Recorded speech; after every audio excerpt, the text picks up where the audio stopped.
think.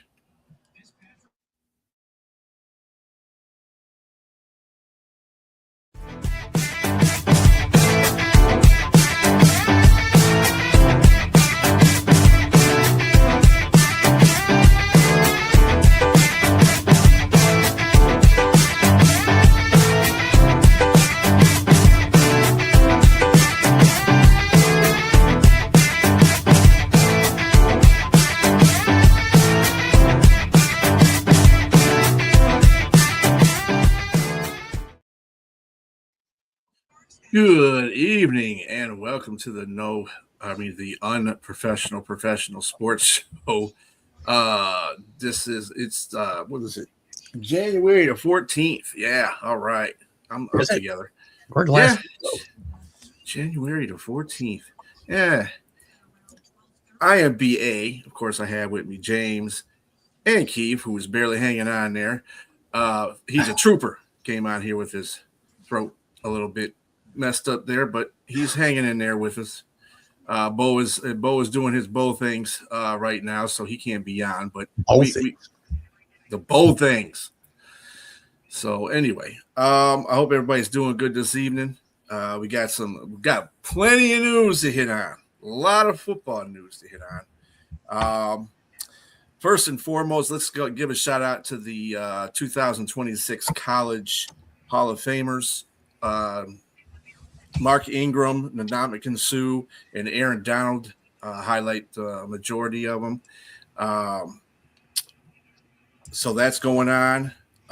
Quarterback Dante Moore, he decided he's going to stay at Oregon and go to and forego the NFL draft, which is a good thing for him. I'm glad he did that. I know he's going to be missing some money, but hone your craft, young man. Hone your craft. Yeah, Keith, I'll give you the reins on that first. Let you go first. I'm surprised only because he's guaranteed to be in the first 3 picks, and we don't know that he's guaranteed that next year, right? So these guys take out insurance policies. They do lots of other things. So I'm sure he will not lose any money by staying in college and getting hurt or falling in a draft, whatever. I think he should stay and hone his craft, as Brian said. I think it's probably a good thing. I think it caught maybe Oregon by surprise, as they already brought in Dylan, say his name, Raiola. Raiola. I'm sure he was surprised by that. You may see him go back in the portal, but he says he's staying and sit behind Moore for a year. I'm sure Oregon fans are happy. I'm shocked that they stayed because of, again, the guarantee of where he would get picked, though. But I think the right decision for the young man, and more guys should probably think about this type of move. Keith, I agree with you that he should have made this move. He's only had 20 starts total with Oregon, and so that's, if you notice, some of the quarterbacks that have had success, like Jaden Daniels and Bo Nix, they've had way more starts than that. We're talking like in the 70s, So I mean, but I guess what I'm thinking is like, okay, I'm not shocked because the Jets are picking number 2, and that's I think somebody may have given him some advice, whether it be his agent or somebody. This is not a team you want to go to. The trajectory of the success of this team hasn't been up for quite some time, and I don't know if it's going to be you. Usually quarterbacks, they get into this situation, they're going to get beat up. You're going to be spending that $50 million for medical bills, probably. Well, the Jets have a history here. I'm not saying that Dante Moore is Peyton Manning, but Peyton Manning stayed in school for another year just to avoid the Jets, let's not forget. And that was 2 decades ago. Poor little Jets. Nothing's changed in 2 decades. And just to go back a little bit, I know you mentioned the Hall of Fame, the College Hall of Fame for those 3 players. In college, all 3 of those guys were just very dominant. I want to give specifically a shout out to Ndamukong Suh. This is a guy that gets a lot of flack for being considered a dirty player, and I for the longest time I've totally disagreed with that. I think a lot of times it's just a matter of, I think maybe he's silly and goofy for some of the things he got caught up in, got antagonized into. But I think this guy was just at Nebraska was just ridiculous. There's a reason that he was up for the Heisman for the Bo knows how to make an entrance. Right. Hey, what's happening, guys? Just wanted to warm up the show for you. That's all. I appreciate that. It took me a little bit longer after hot yoga.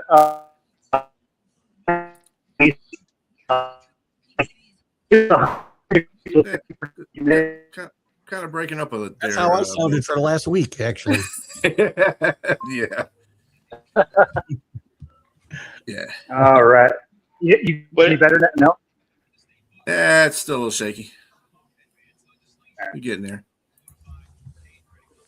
Yeah, and Ndamukong Suh, man, I would just say that just a scary dude, man. Just how much he can bench press. I mean, just the strength, the raw strength of that guy was just unreal. I remember in the league when I watched him, the Lions were playing the Bears, and he pushed Jay Cutler to the ground. He got a flag because it was a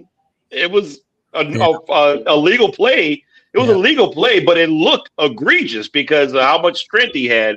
I mean, Jay Cutler, when he got pushed to the ground, he looked like Raggedy Ann or Raggedy Andy. I mean, he looked like a doll when he got thrown to the ground. It was just unreal.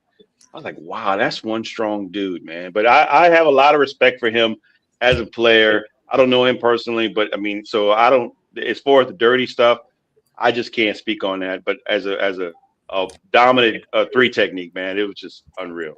There was some of that, but it's a shame that has overshadowed how great a player he was in a lot of regards. So he was a great player. He played up in Seattle for a while. Am I wrong, Bo, or no? Did he play in Seattle? No, he didn't play here. LA. No, he played in Miami. Yeah, I thought he was up there for a while. Yeah, that's fine. Yeah, he played in Tampa Bay too. He played in Tampa Bay as well. Yeah. Detroit. Yeah, yep. So Detroit, Miami, LA, then Tampa Bay. Tampa Bay, yeah. Yeah, I mean, unfortunately, he did have dirty plays, and that does kind of overshadow, which is unfortunate because he was such a dominant feature. He didn't need to do the dirty plays that he did, but when he did them, he did it on top of being a physical freak, and you're just like, okay, like that was unnecessary, and so it got highlighted so much that really tarnished his career. Yeah, agreed. He wasn't a dirty player. He was aggressive. Stomping on people's ankles and stuff is probably dirty. That's aggressive. Depends on the person. His ankle just happened to be there. He was just mad. Right. Ankle happened to be there. That's all. No, Ndamukong Suh. I mean, I think Detroit fans endeared him all the way up to the time he left, and he actually went. The Lions actually offered him more money, a little bit more money than Miami did, but he still went to Miami. I don't know what was going on with him at the time. He really didn't give it. He gave blatant explanations for certain things, blanket explanations.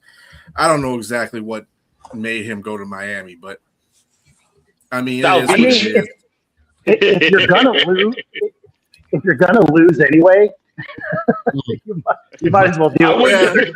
I think the geography is probably what would matter there. Yeah. Well, the Lions were a little bit closer to winning than Miami was, but that's okay. We'll just, and that's saying a lot. That's saying a lot for that time, you know. But anyway, yeah, we were just talking about that, and we also talked about Dante Moore, Bo, about him staying at Oregon for another year before to go into the draft. Thought that was a pretty good move by the young man. Yeah. No, I agree. I don't have a lot to add to that. That's a smart move. Yeah, I know that's right. Take the beach over to Code any day. I mean, yeah, I guess. Whatever floats your boat. Hurricanes too. That works.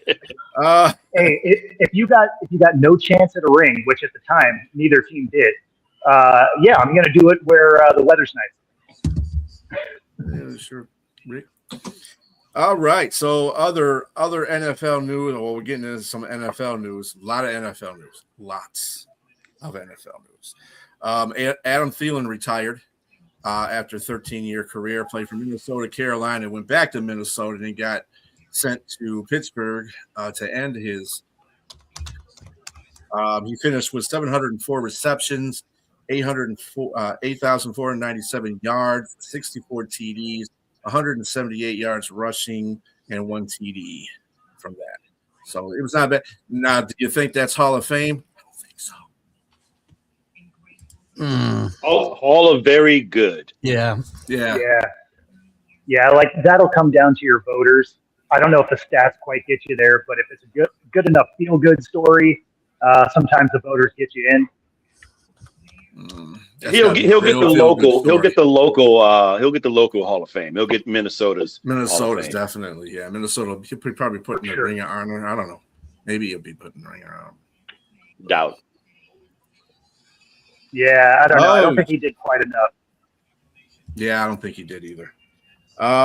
Speaking of people resigning, Mike Tomlin came out of nowhere and said he is not going to coach Pittsburgh this year. He is resigning his position and will forego the 2026 season for coaching. He also established that too, because as soon as he, everybody found out he resigned the position and it was a draft pick. Oh my God, the phone started ringing.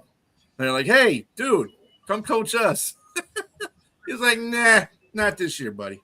So he's off the table for that. Yeah, that's what I mean, it wasn't a huge shock. Oh, so I was just going to say it wasn't a huge shock based on how they lost that playoff game. Like if they lost in a close one or if they win, I think it's wildly different. But the way that they got destroyed in every facet of the game, and then you're going to lose the amount of people you're going to lose, you're looking at next year being the first time it would be a losing season for them. It's going to be a couple of year rebuild, right? I mean, you had the most expensive defense that underperformed. Cam Hayward retires. I mean, there's so many different moving pieces of this team falling apart. If you were going to walk away, this is a good time. Yeah. I wouldn't be surprised. Everybody's going to look for his next stop, but we have Bill Cowher watches for the last 20 years almost. He never, ever jumped. And I feel like it's going to be the same kind of situation with Mike Tomlin. I just feel like this guy's not going to come back. He's going to find out what it's like to be away and do some television probably and maybe like it. I could see that, but what I maybe have to slightly disagree is that Cowher went out on top. He went right on top. I mean, he got a Super Bowl. Him, Jerome Bettis, they both were able to get their Super Bowl ring and say, "Hey, I'm out of here." And Tomlin walked into a pretty good team and a pretty good quarterback, Ben Roethlisberger. And I just think that the way he went out this year, I don't know. Maybe he needs a break. He goes and he does it somewhere else. Maybe comes back and with another team and figures it out. If it's a team that like in Atlanta that has needs a little bit more discipline there. Maybe they need a little bit more. Maybe another offensive coordinator there, somebody who can get that defense, and that defense looks good too as well. And they got the pieces there. But Mike Tomlin, to me specifically, overall his career, it's been a very, very, very good career, but not great. I mean, I think for me, the word great or elite head coaches, it's like a handful of people I could put out in names that would be like considered as elite. And I would put him in the boat of like if you compare their records, maybe like a Sean Payton, Mike McCarthy in that realm.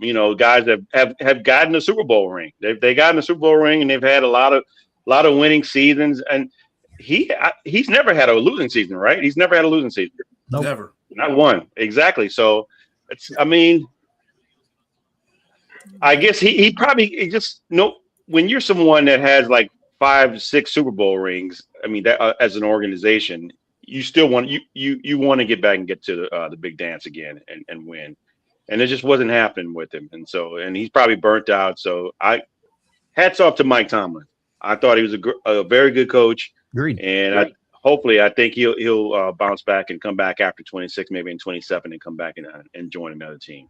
If not, he can, like you said, go help his son out with football or get on some panel and analyze and talk football.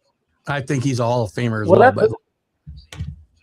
Most definitely. Yes. Yeah, he'll be a Hall of Fame coach. I mean, so he had before the season was even over, CBS Sports had floated the idea to him to be on a panel. So I mean, he's going to get to go play in TV immediately, and he might like it. You know, that might be one of those. You're like, oh, you know what? All right. Mr. Roboto. That sounds like AOL dial-up. Yeah. Bo, you sound like I'm at some old Taco Bell drive-through, man. It's just not working out too well.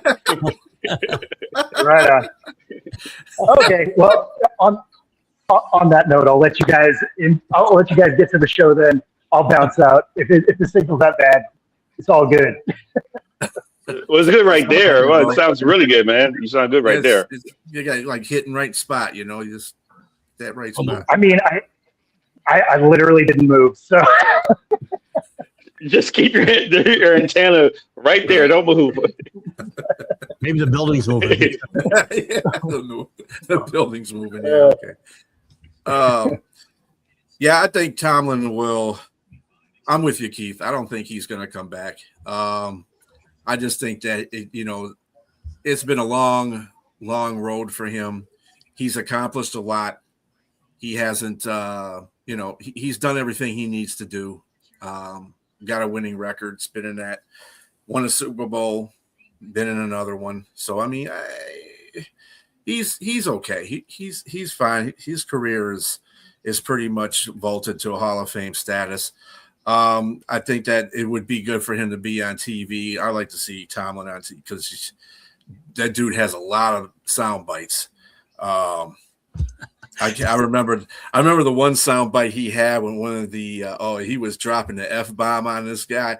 One of his defensive players was coming through there, and they were talking about that was you, coach? He goes, don't worry about that. What the F that was, man. Get your effing ass in the damn. I was like, dang, Tomlin. He was talking to him like he was his son practically, but he has even when he doesn't talk. Yeah, he's been asked questions. You just walked off the stage, and it's just a brilliant moment. Mm-hmm.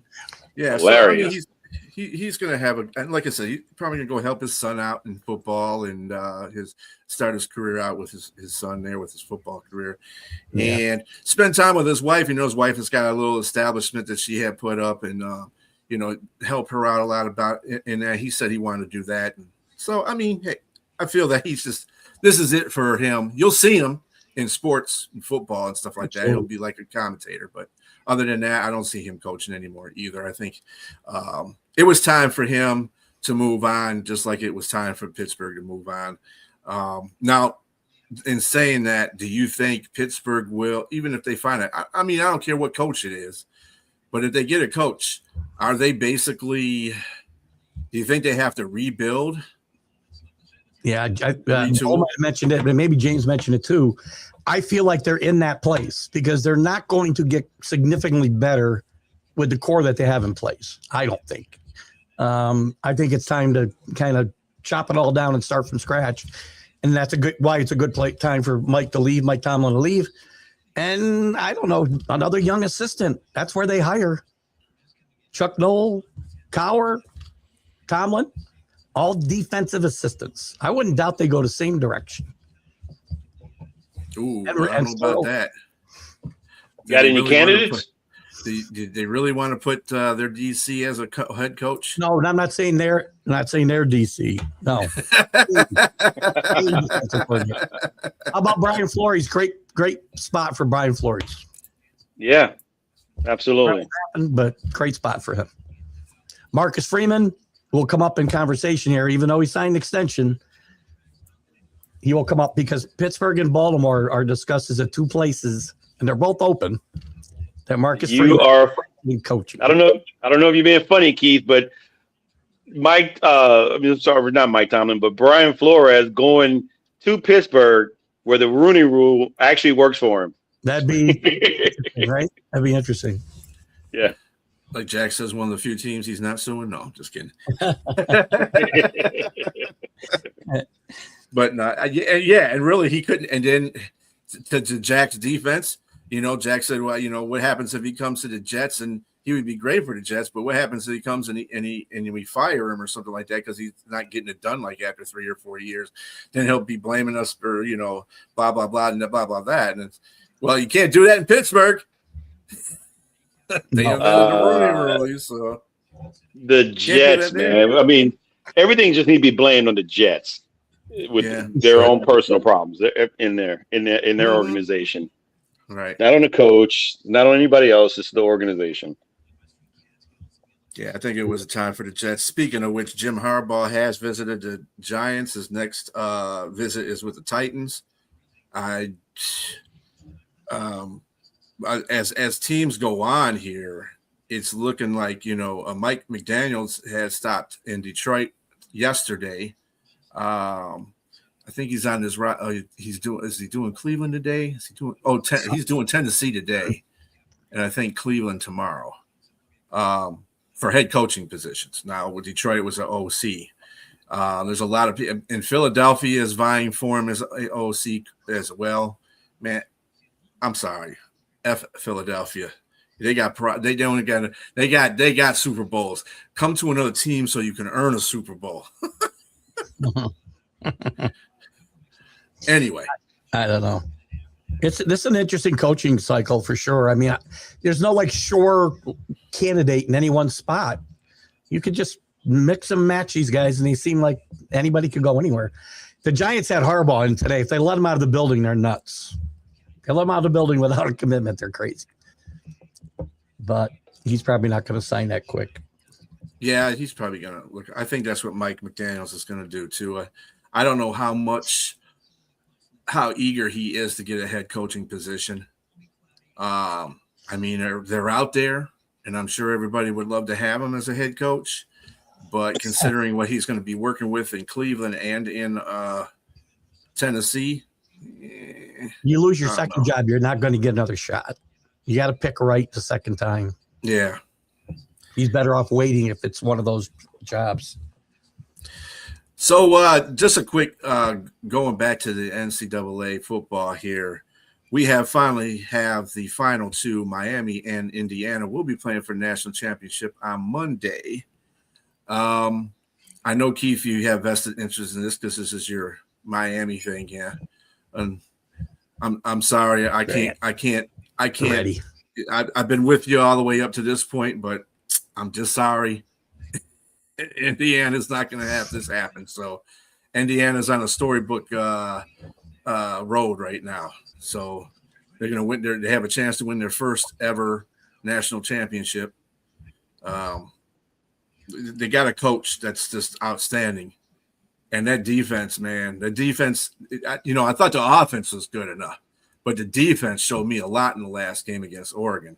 So absolutely. I don't know there, Keith. Yeah, it'll be a good game. I'm not saying it's going to be anything like, Indiana's last two opponents, but it definitely, I just don't see Miami on that height. I think that it's going to be a good defensive battle, though. It could get out of hand. I mean, if Miami brings one of their bad performances in, it could get out of hand, but they don't really do that against better teams. That happens against lesser teams.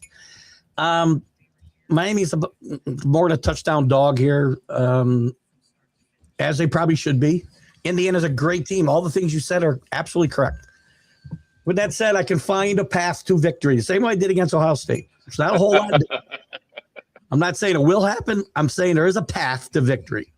You keep Fernando Mendoza off the field. You run the football. You don't make mistakes. They play like they played against Ole Miss. They're going to get blown out of the building. You can't have penalties up the yazoo and turn the ball over. Can't happen. You got to run the football, and you got to pressure the quarterback.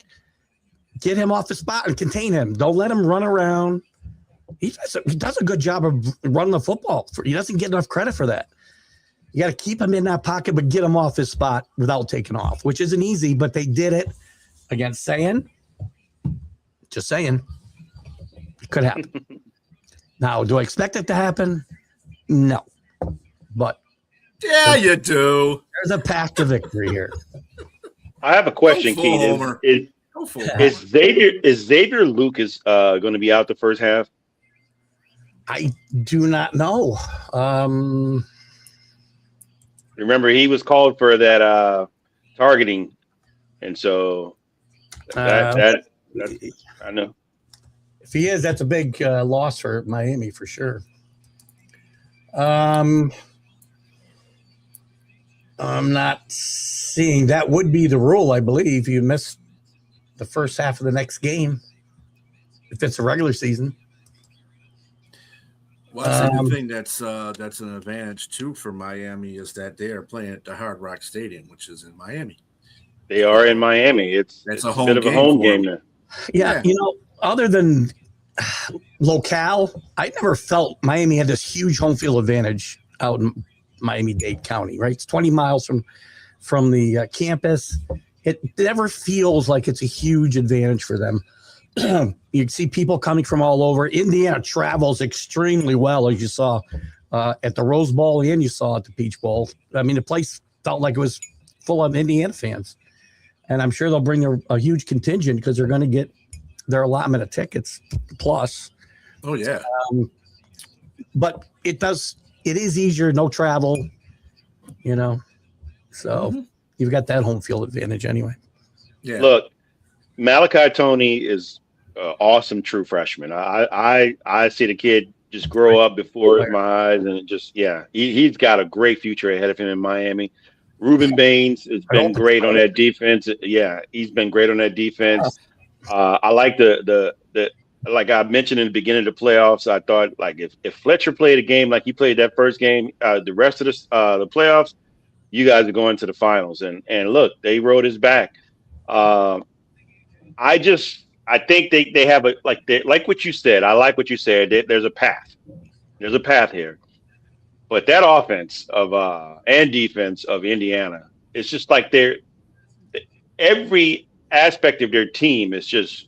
It reminds me of Seattle in the pros. They look like the Seattle right now of the pros. They just got everything that you need. All aspects of the what you need of the game: the offense, defense, special teams.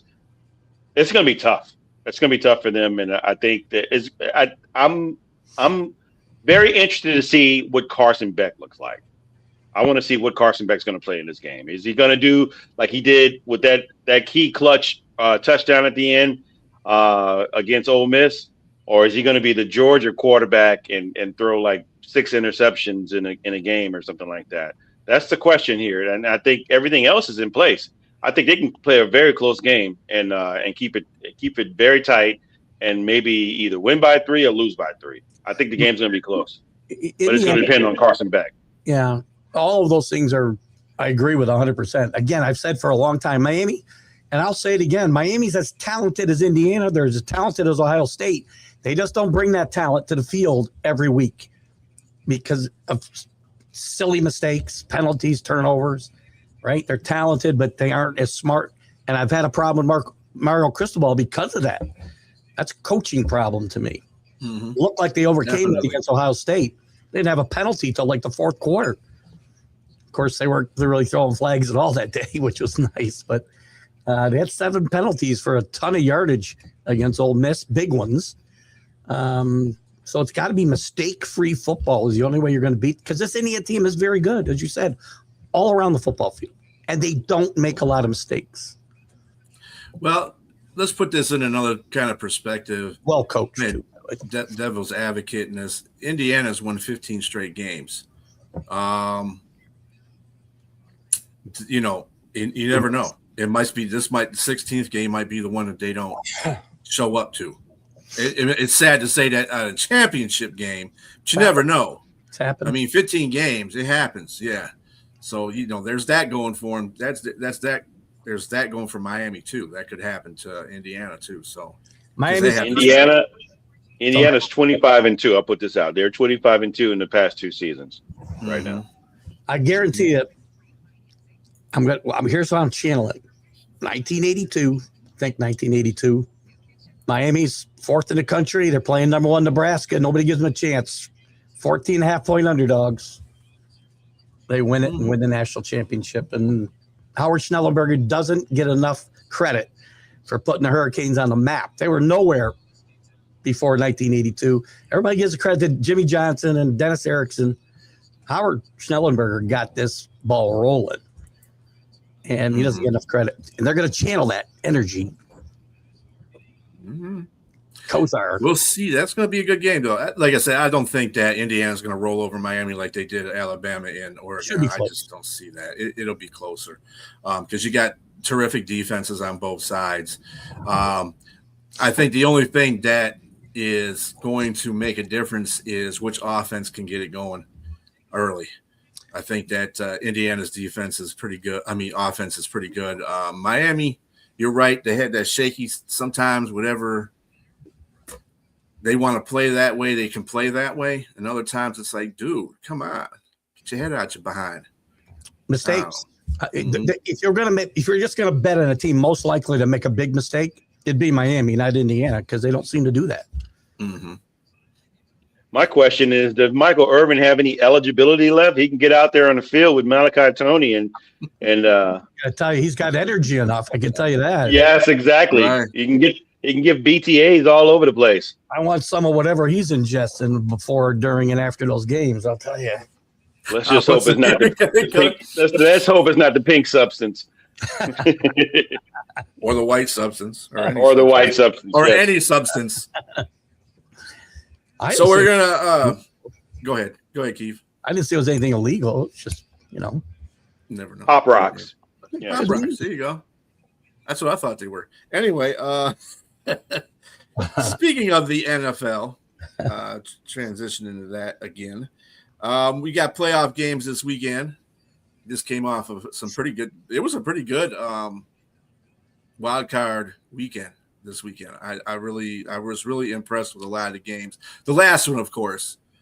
I mean, I knew Houston was going to win that game, but they just destroyed Pittsburgh. They destroyed them.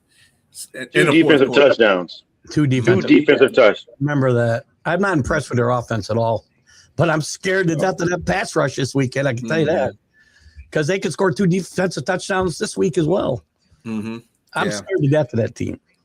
I think any team is scared of them because they're giving you some reminiscent images of Baltimore 2000, Tampa Bay 2002.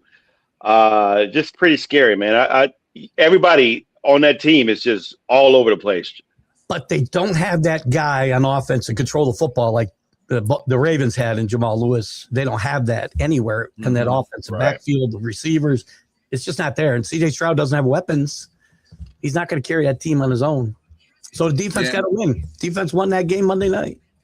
Yeah, Nico Collins might not be playing because he is in concussion protocol. So at least they play Sunday. So, I don't think he's going to make it. And Drake may got beat up by the San Diego pass rush Sunday night. I mean, San Diego's defense was great, but their offense was just Well, thanks to New England's defense, because New England's defense. Yeah, you got to give credit to New England as well, for sure. Yeah, they played really good. Great scheme. Yeah, they and bringing a segue to that, I got to give Keith some credit. I didn't pick his team. They looked really good in the playoffs, and I'm going to pick them against the Texans. Even though that defense is elite, I just think that Drake May is going to, they look really good. They look good offensively. What is that? Patriots. Well, we'll get to that in a moment here. I went 5-1 in my picks, and the Chargers were the only ones that let me down. Buttheads. Anyway, nobody wants Orlovsky as an offensive coordinator. Are you out your mind? You don't even know where the end zone is at. Anyway, onward to the next 4 playoff games this weekend. On Saturday, Buffalo is going to Denver to play the Broncos. Denver is favored by a 1.5. Of course, you got Superman going there. Dre Greenlaw is coming back for the Broncos, so that adds some extra for the defense. I'm just going to digress to James. James, what do you think about this game? Who do you think is going to win this game? What do you think? What's going on here? Look, Broncos defense is nothing to sneeze at either. I think they're really good. I don't know. Is Patrick Surtain playing? Yes. Yes. And I think he got snuffed out of All Pro honors. So if I'm him, I was Defensive Player of the Year last year, and now I'm not an All Pro. I'm upset. So look, let me tell you, Josh, don't throw it my way because I know Josh. If he's in a pinch, he has a propensity to throw some interceptions himself, and so don't throw his way. Don't throw that guy's way because he is a ball hog. He's elite at his level. But with that being said, I like James Cook, and I like James Cook to cook, and I like Josh Allen. I like an upset here in the Broncos. I think Buffalo. This is their time. That game they showed me against the Jaguars. Jaguars is probably going forward. If the Bills go on, the Jaguars are probably the second hardest team that they'll be playing. If they go forward and face the Patriots, I think the Patriots are going to beat the Texans. The Jaguars were a tough team, and they showed out, and they were able to get the ball last and win the game. And so I think the Bills are going to win, but it's going to be a close game. I too like the Bills. Josh Allen and Cook have carried this offense, which has been a bit maligned. The receivers are maligned, but they make big catches. Allen makes big throws. He will make some mistakes, but he bounces back from mistakes like nobody else. He's not afraid to throw into trouble because I think he feels like he can get away with it, and he can make up for it if he makes a mistake. If I'm not mistaken, Denver went to Buffalo in the first round last year, didn't they? And got am I wrong? Didn't Denver play the first round and get killed in Buffalo last year? I'm not sure. I think, not positive. Anyway, I think the demise of the Buffalo Bills, and partly I do have a hidden agenda here. I do not want to go to Denver and play. Should we beat the Texans? Well, bad things happen in Denver for the Patriots that always have, and a lot of teams, but the Patriots have a bad history there. And I really don't want to go there. So for many reasons, including that one, I like the Bills to pull the upset here and beat the more inexperienced quarterback and team. Well coached. Like the Bills time. Well, I hate to say this to both of y'all. It ain't going to happen. Josh, let me tell you something. You saw the Houston defense, right? I saw the Houston defense this whole season. And when they played Buffalo, Josh Allen he was out of his mind. He was running for his life in that game. Great. Now, the Broncos are not as good as Houston, but they're the next level. They are the next level. And I think they're going to get after Josh. I think I think Buffalo's. I don't care if it's this is their year because they don't have. Dude, if you got to worry about Patrick Mahomes and Lamar Jackson, dude, you don't need to be playing this game in the first place. You should beat them teams anyway. So no, they ain't gonna pass the Broncos. Bye Buffalo. Sorry, Keith. New England is going to Denver. So which will be a good game. Which will be a better game to me. I don't know. Buffalo going to New England is not a good game to me. I think New England would be. I think it's perfect match. Down. Sure. I like Denver's front seven, but looks like the better of the two push teams between the Eagles and the Bills have been the Bills this year. They've done it well. Yes, they have, and I think that. Oh my goodness, pause doing push well. But yes, I do think that. I think the Bills, man. Again, whether he's running for his life or not against Houston, like you said, they are not Houston's defense. I think he's going to live to play another game, and they're going to get to New England again. So we're going to agree to disagree on that one, brother. Yeah, that's not a problem. I have no problems with that Just at all. agreed all the time. It'd be boring here anyway. Right, exactly. Yeah. If we agreed all the time, yeah. The next game is San Francisco at Seattle. Seattle is favored by 7 points. I think this is where San Francisco ends their season. Kittle's out for the year, ACL. So I feel bad for him not being able to participate in this playoff run. But yeah, this is going to be it for San Francisco. I think Seattle is just too strong right now. They've had a week off. They're playing at home. I mean, at home is not really the greatest asset this year, but considering they're in the playoffs, I expect them to rise up. Who you got in this one, James? So when you have headlines like Fred Warner saying that they're not ruling him out to come in to play this game, you know that there's they have probably the same idea of what you have, is that they're probably they need all hands on deck right now to try to at least come close to winning this game. Now, mind you, Kyle Shanahan is probably one of the best coaches in football right now, considering what you've seen with a ragtag group of players. To get this close, they were one game away from getting the one seed, one game away, and they didn't do it, unfortunately. But I mean, if you look at what they had, I mean, again, George Kittle, tore his Achilles. Man, it's unfortunate for him and for his team, but they still were able to win that game. I mean, Kyle Shanahan went to his bag with the wide receiver pass to McCaffrey. Man, I mean, Jennings threw that. And wasn't Jennings a former quarterback in college or in high school? Yes, he was. Yep. Mm-hmm. Yeah, exactly. That was perfect timing for that play. So, do they have a chance against Seattle? Everybody has a chance at something in life. The percentages is what we're talking about. I mean, I give it a point of 0.52%. I just think that Seattle, again, I mentioned them earlier. They're just great on all aspects of their team. They're clicking on all cylinders. And now, mind you, I need to see Saturday for them to win. I need Sam Darnold to not be the Sam Darnold of Minnesota the last two games to fold. If he folds, there may be a problem. Houston, we might have a problem. But I don't think he's going to fold. I think they're going to win this game, and it's going to be Sam Darnold sitting down in the fourth quarter. They're playing somebody else.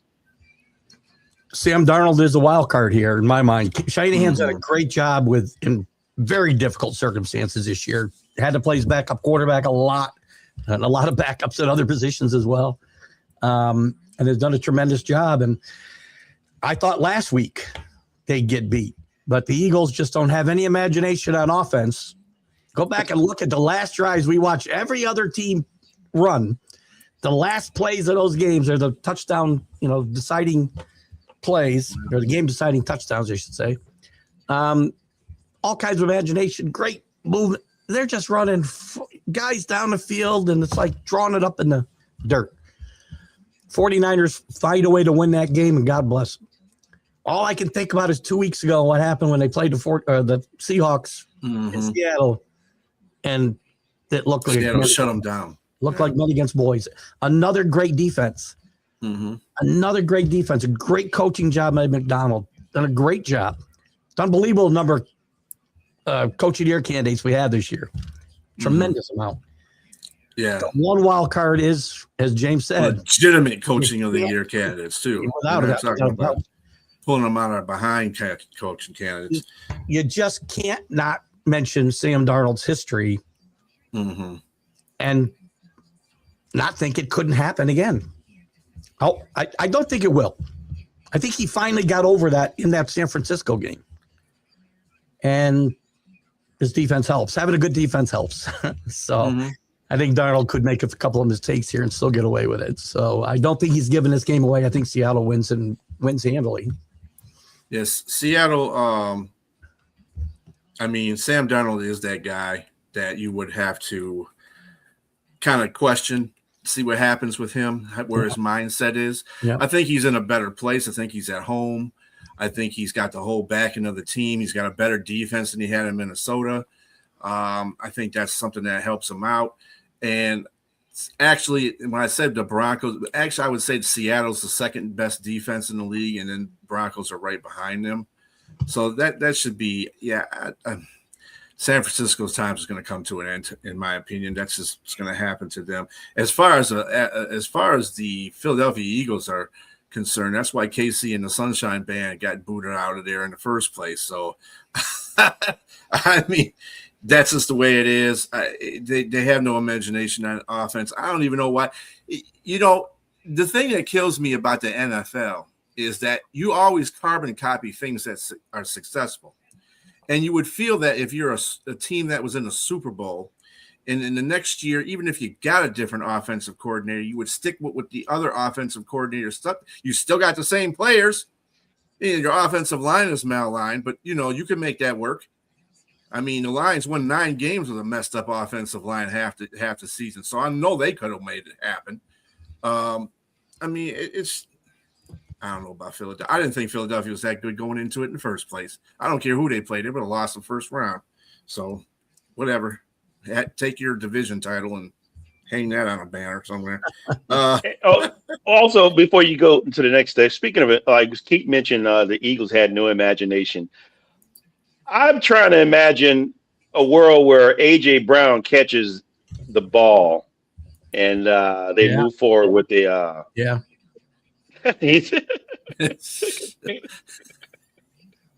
it's the lights, man. I'm in a building where the automatic power goes out. I mean, the automatic lights, they dim if there's no movement. So here I am. This is where, yes, there is lighting. It's just not. There's no movement. But yes, with that said, AJ Brown, you can't complain, man. You cannot complain if you're not going to catch the ball. Exactly. I mean, it was put right into your hands and it just flew out. I mean, so I think that ball, yes, and that drop is going to go right with him dropping out of the Eagles organization, probably to some other team. Mm-hmm. Exactamundo. All right, Sunday's games. We got the Houston Texans going against Keith's New England Patriots. Patriots are favored by 3.5. We'll go with you first, James. What you got? I mentioned like 3 or 4 times that I'm taking the Patriots. I love what I saw from the defense. I was not surprised, but I was surprised at how dominant that defense looked. But they're going up against a better offense. I think the Chargers offense was just putrid. They really didn't play. They didn't have. First of all, their offensive line is hellacious, and I don't know what to say about the quarterback play there, and Justin Herbert. Maybe it's attributed to the offensive line, but I mean, at the same time, if you're going to be that guy, you got to be able to elevate your team to do something at least. I mean, to get more than 3 points. The defensive, the Patriots is good, but I mean, it's not. I mean, I don't know. I think Jim Harbaugh is a great coach. He needed a little bit more juice from that offense, and they didn't have it with the running game. I mean, there was no Omarion Hampton in the game. I know they had Vidal, however you pronounce the kid's name, Vidal Sassoon. I don't know. I'm not sure. But yeah, I like the Patriots. I like everything they're doing right now, and I think they're gonna beat the Texans. But it's gonna be tough because that defense is gonna come in and bring it. They're gonna keep the game close. But I like the Patriots to win this game, maybe by 3 as well. I see this game unfolding a lot like last Sunday night's game unfolded. I think it'll be played very close to the vest. Field goals, a touchdown, a big touchdown here is going to make a big difference. The Patriots defense has been pretty consistent all year, except for a couple spots, the second half against Buffalo, for example. Since Milt Williams got back 3 weeks ago, though, this defense has stepped it up a notch. I know they're playing against a Jet team. They didn't have nothing to play for, but they just dismantled them. They dismantled a San Diego Charger team that had a lot to play for, and Milton Williams is a big part of this. And he was in a lot of that stuff going on in the backfield last week. They ran stunts. The Chargers just had no clue what was coming at them. And I read something, I can't remember who it was. One of the Charger players came off and told one of the linebackers whose name is slipping my mind at the moment for the Patriots too, that we just had no clue. Really not a good sign for the Chargers coaching staff. We just had no clue what you guys were doing on defense. None. That's a damning comment for your coaching staff. Well, obviously that's why he was let go. I mean, I would have liked to have had the ice concession for Herbert on Monday because he got the absolute crap beat out of him. Mm-hmm. With all that said, so did Drake May. Drake May did as well, but what Drake May really showed me, and I really wanted to see, and I've talked about this a lot, and again, I promise you I'm not comparing him to Tom Brady. I am not. But one thing Tom Brady could do is have 3 horrendous quarters and just eat you alive in the fourth quarter. He'd figure it out.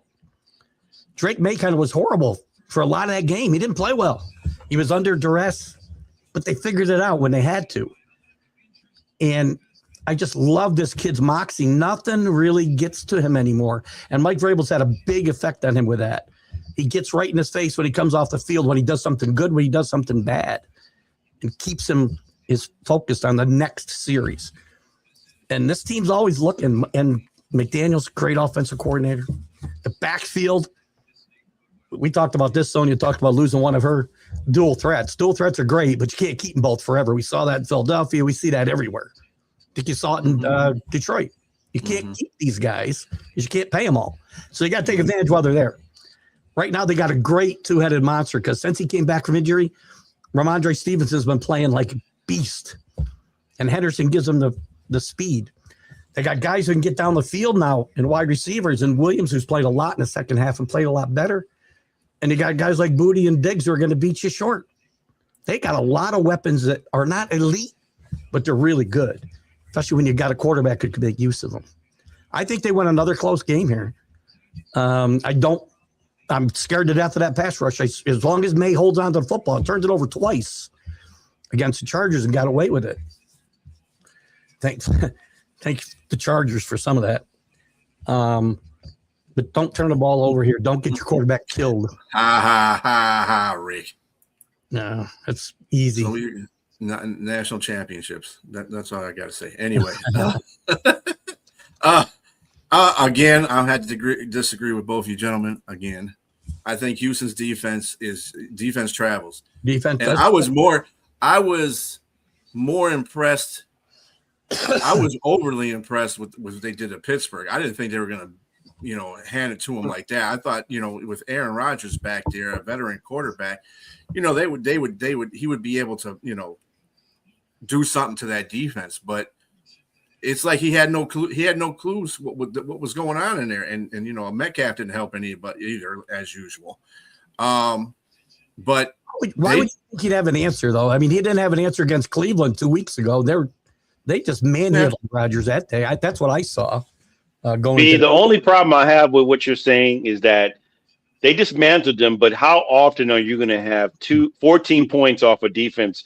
You're not going to do that every game. You're not going to get 2 pick sixes every game. It's an anomaly. It's an anomaly.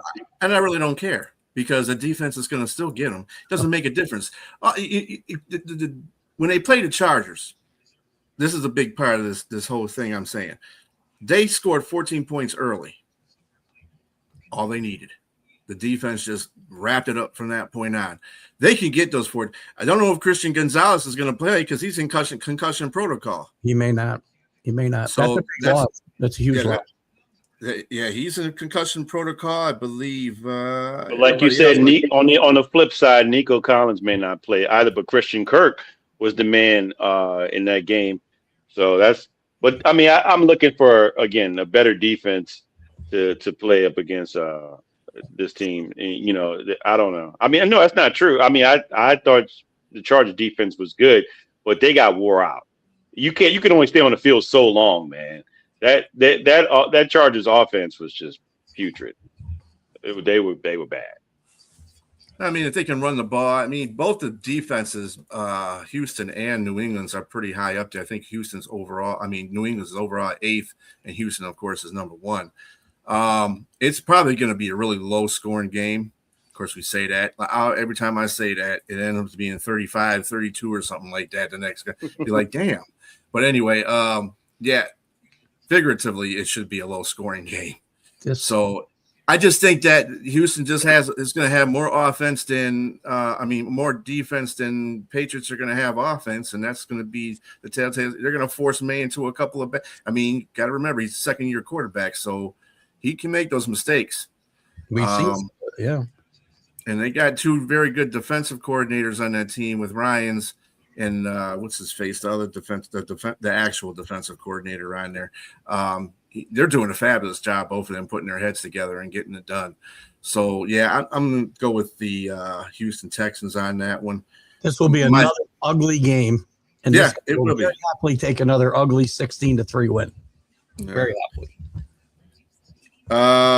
Okay, last game of Sunday's slate is the Rams going to Chicago. But before we go into that, did anybody have a problem with Ben Johnson and him saying "F the Packers" in the locker room?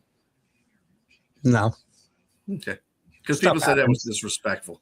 Well, people disrespect people all the time. It was mostly Green Bay, but you know, I get Green it. Bay, yeah, I get anyway. it. You know, these teams, they don't like each other. The Lions don't like the Packers or the Bears either, right? I mean, that stuff's going to happen. Emotions take over. Who cares? Crybabies. Yeah, it's not a big deal. And the Rams are favored by 4 over the Bears. Who you got there, James? Look, I know we don't have a lot of time left here, but Got plenty of time. the Bears, if they have an opportunity to win here, they got to do it better in the fourth quarter game, not fourth quarter game. You cannot leave it up to 25 points in the fourth quarter and then start turning it on around that time. You got to, especially against the Rams, you're gonna have to play it, and you're gonna play a full court press and play a really good game, and you're gonna need that from Caleb Williams. You're gonna need him to be outstanding because he's going up against Matthew Stafford, a guy that's got his running backs. He got a dual threat and running back in the backfield with Blake Corum and Kyron Williams, and then and you got Puka Nacua and you have Devontae Adams and that tight end that got the 19-yard touchdown at the end. Man, yes, up, yeah. Yes, he mossed the guy at the end. I mean, that was just incredible. So I don't know. I'm going to go with the Rams here because I don't trust the Bears. I don't trust them. I like, as much as I like to see them try to win a game like this, I don't trust them. And I like Ben Johnson too. I liked him when he was with Detroit, and I like him now. But I don't think they're ready yet. They gotta get over the hump here. But McVay and that team's going to win this game. Yeah, I know when Brian goes, I'm bucking the trend here. I'm going to tell you the Bears got over the hump last week. They got those playoff jitters out of the way. They got behind. They've gotten behind a few times. You're right. You can't fall behind again by 21 or whatever and expect to come back here and score 25 fourth quarter points. Won't happen. But I don't think they're going to fall that far behind. They might get behind early in the game. But I think coming back obviously gives you sometimes a false sense of security. But I think it gives you confidence you're not out of games either. This team is not going to believe they're out of the game. They fall 2 touchdowns behind. I wouldn't want them to do that if they want to win the game, obviously. But I think Caleb Williams is growing up in front of our eyes. I really do. And I think you got to get that. There's a hump you got to get over. James mentioned it. They did get over it last week. The stage is a little bit bigger, but they're still at home. They're still at home, which is a big deal. Rams haven't played well outside on the East Coast, wherever we are, Midwest, Mideast, whatever you want to call it. I don't know what weather will play a factor. Hopefully it does if you want the Bears to win. I like the Bears to win this game. If they lose, I think it'll be very close. Betting-wise, I'm betting. I'll take 4 points in the playoffs at home almost every time, especially with a team as talented as this one. They're young. James absolutely right. But I think they got over that hump last week. And I think they stay more in control early in this game and don't fall so far behind. And the Rams haven't played great. They're lucky to get out of Carolina with a win. They haven't played great in a month. So there's nothing there to tell me they should be 4-point favorites on the road here against a division champion, one of maybe the toughest division in football. Well, the West is pretty tough, actually. Just because every team went over 500 doesn't mean they're the toughest division in football. I think that was the NFC West was going to be the one that does that. But anyway, I was trying to get a reason why. There, as I pass it off to you, Brian. I just think Stafford is chomping at the bit right now. Looking at that secondary right now, the defense for Chicago is still horrible. It's horrible. It's horrible. Unless they get a turnover, that's what makes their defense. If they can't get a turnover, their defense is horrible. I mean, the Lions beat them in the last game when they had something to play for. They're horrible. They're horrible. So, I mean, you're right. Caleb Williams has done a lot. Ben Johnson has done a very good job with that offense. I mean, the first thing he came in there to do is set that offensive line up. And that offensive line has been playing pretty well. Caleb Williams has had time to do things. And when he doesn't, now he's making better sound decisions. Agreed. Still playing in the sophomore year. So he still kind of does fade out of once in a while. But Rams defense to me is better than Green Bay's defense. The only reason why I'm saying that because they didn't have Micah Parsons. It probably would have been a different game if Micah Parsons was in there for Green Bay, but the Rams have their full complement of defensive personnel, and I think they're going to make it a little bit different and difficult for Caleb in this one. And I just think Stafford, you can say that they didn't play well, but with this team, I think how Stafford plays is how that team goes. If you remember the first time they played in Carolina, Stafford had a horrible game. He had a pick six, and he lost the ball when it was his turn to take a drive down the field. He had an interception in the Carolina game, but when he got the ball this time, he did not make that mistake. And he went 7 for 8 in that drive. And like I said, the one pass that was dropped was to Devontae Adams. It was dropped to Devontae Adams. Other than that, he just cold as ice went down the field. And that's the Stafford that he'll make a difference if it's cold. A lot of people say, oh, they're not a cold because they play in a dome. Stafford's beaten Chicago in Chicago before. Actually more than once because, we did get one stolen away from us in the Calvin Johnson rule. But anyway, the point of it. Why did we get there? Jeez. I just see Stafford having his way with this defense. I don't think he's going to make that mistake at this time either. I think they're going to be on a crash course with Seattle. So I got the LA Rams in this one. I'll say this last thing about that. The Bears don't want Stafford to have the ball with a chance to win at the end. They do not. They do not. Mm-mm. They need to be. I think for Chicago to win this game, they have to have a heck of a lead. Yeah, like a 2-touchdown lead, and they need to keep that lead. That defense needs to play. Yep. I can't believe what I heard in the last game when they were playing, and they were talking about, oh, this looks like the 85 Bears defense. I'm like, what? Come on. Nobody's like 85 Bears. Jeez. Nobody. Not even the 85 Bears. Anyway. But yeah. So I mean, the defense has got to hold it down. They got to have a 2-touchdown lead. So to me, for them to win. On that note, we are going to get out of here, guys. It was great to have y'all. Thanks, Keith, for hanging in there with us. He's got a show with Sonia. Guys. That's okay. He's got a show with Sonia tonight on the Prim and Proper Sports at 9:00. Tune in for that. And of course, tomorrow is Thursday. We're going to have Pink Fanfare and her show tomorrow with the Superfans Thursday. We're going to have the Jacksonville fans on there, Superfans on there. So catch that tomorrow at 9. And we'll see you soon. Everybody, have a good night.